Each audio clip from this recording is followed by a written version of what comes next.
I've been paid by the Gbagbo government not to defend Mr. Gbagbo's presidential election.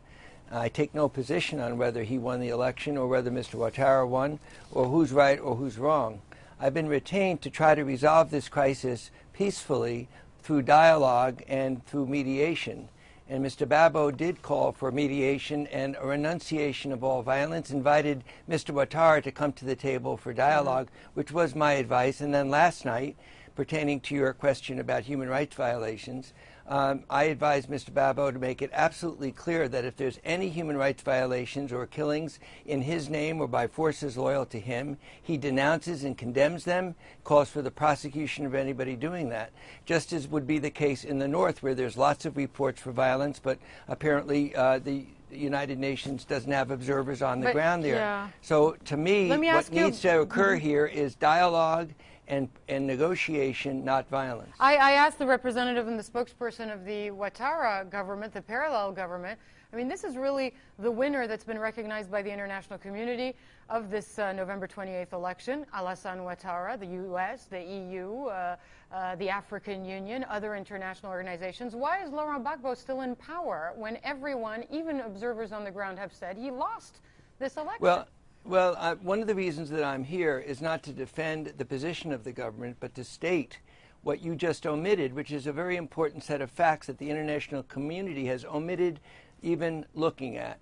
The Supreme Court of the Ivory Coast, which is the ultimate arbiter, just as the United States has a Supreme Court and France has a Supreme Court, looked at the evidence of massive fraud in the North, counted the votes, and found Mr. Gbagbo the winner. Now, I don't know whether that Supreme Court is right or not, or inventing the evidence. What I do know is that the United Nations declared Mr. Ouattara the winner without reading that Supreme Court decision. And I would venture to say that you haven't read the Supreme Court decision. No, but I do know one thing for sure, is that the Supreme Court is stacked with Gbagbo supporters. Well, if you say the Supreme Court... They're the only ones who have actually come out in support of Gbagbo as the winner of this poll. If you are an advocate rather than an interviewer, I respect that. I'm not an advocate. I look at the facts coldly. I have absolutely no position. Well, then and I look at who has come out in support of Alassane Ouattara. Do you want me to talk on your program, or do you want to talk over me? All right.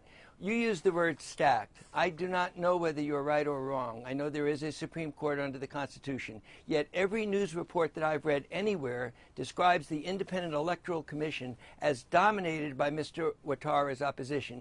Yet when you said the word stacked, you didn't say, but on the other hand, the commission that declared Mr. Ouattara the winner, that didn't cite evidence, which in the Supreme Court decision, which you haven't read, the evidence was very specific about the fraud in the North. Yet you use the word stacked about the Supreme Court, yet you don't report that every news report describes the Independent Electoral Commission that announced Mr. Ouattara the winner as very dominated and some say controlled by Mr. Ouattara. So as far as I'm concerned, I don't know who's right, and I'm not here to defend Mr. Gbagbo. I am here to say that we need to avoid bloodshed, and the way to do that is to get both of them on CNN. I don't know why Mr. Ouattara didn't respond to the interview. I would urge Mr. Gbagbo. Neither did Mr. Gbagbo. I would urge Mr. Gbagbo to do the same. We invited him several times. But here's what he did do. The other night he said, I want no more violence. I want to talk to Mr. Ouattara. I want to bring in a mediator like Mr. Mbeki, and maybe there'll be a peaceful way for there to be a decision here, not violence. And that's the only position I have, not to defend Mr. Gbagbo, but to seek a peaceful, negotiated solution. Let me ask you this, because something that I read that you told a Salon.com interviewer is that you would actually drop this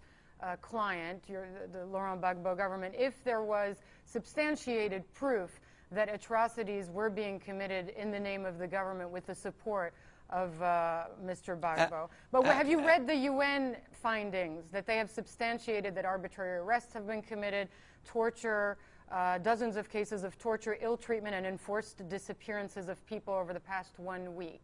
Does that not constitute proof? I'm just asking if you believe in that. Does it constitute proof for you when you read a UN report? No, I'm asking you if it constitutes proof for you. Not sure what more would you need in order to be convinced that? I'm not sure who's doing the interviewing. I would take very seriously that UN report. I've read it. I'd like to see the substantiation. I'd like to see who wrote it. I know that there have been UN reports concerning Israel that have been completely discredited as biased. I'd like to know who's writing the report, and I certainly take it very seriously if that report is true. Of course, I could not defend atrocities and human rights abuses. I would only say this, and I take the UN very seriously. I'm a big supporter of the UN.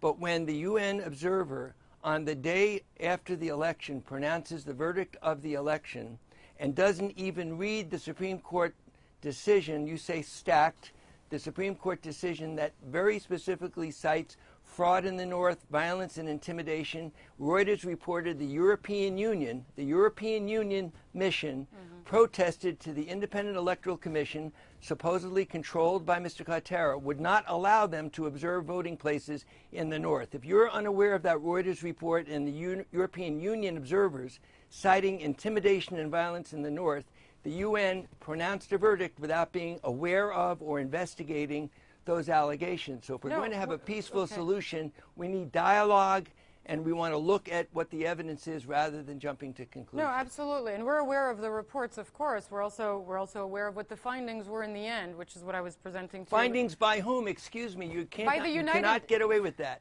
By the United Nations, by the United European Nations. Union. Excuse me. You cannot get away with that. If you're advocating, fine. If you're interviewing, you can't use the word findings without challenge.